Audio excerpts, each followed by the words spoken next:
What up, y'all? I know I'm a little late on this shit. I should have made a video on this motherfucker as soon as the goddamn thing ended, but,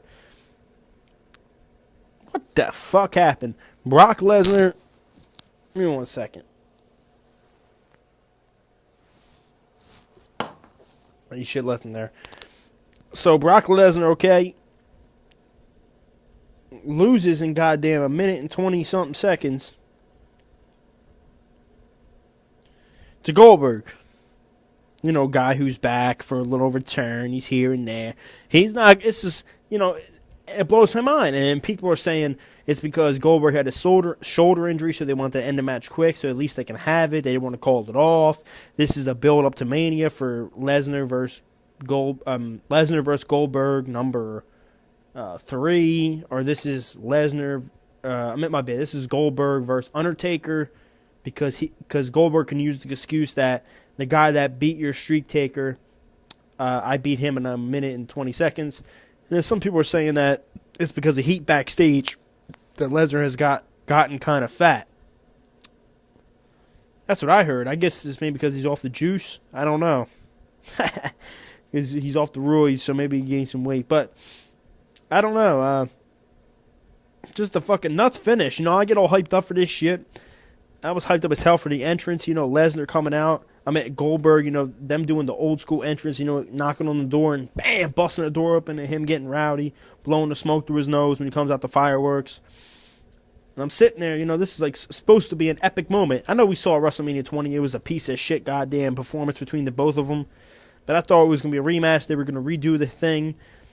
But I was scared for this match the whole time because I'm like, look, he's got ring rust. Goldberg. This could be worse than WrestleMania 20. And he's years fucking older. So I'm sitting there going, oh, this is going to be a goddamn shit match or a good match. I just want to see what's going to happen. It's, you know, anticipating. Haven't seen Goldberg in years, one of my favorite wrestlers of all time. And then two spears, jackhammer over.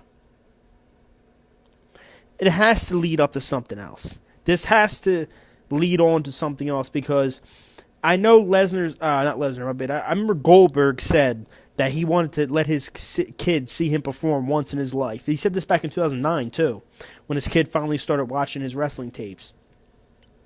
Well, if that's the case, wouldn't you have Goldberg versus some bum-ass motherfucker like The Miz or, you know, somebody who he can squash real quick just so his son can see him perform and he can sell out a pay-per-view? Because you don't want to squash Lesnar, the guy you built up as a monster, a beast, the UFC champ.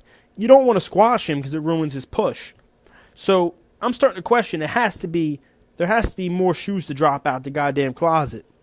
Because there's no way that they just squash him like that and then there's no return, there's no rematch, nothing. Because if he wanted to do it, he would do it against a bum, you know what I'm saying? But let me know you guys feel below. I was shocked like hell, but I'll tell you what, I was mad that the match wasn't, you know, 20 minutes long, 30 minutes long, 15 minutes long. But I loved that WWE surprised us and shocked us for once. I was sitting there going, that's it? Like, what the fuck? I was happy they actually did something surprising for once. At least, even though it wasn't like 15-minute match, at least they did something surprising. All right, y'all. Peace.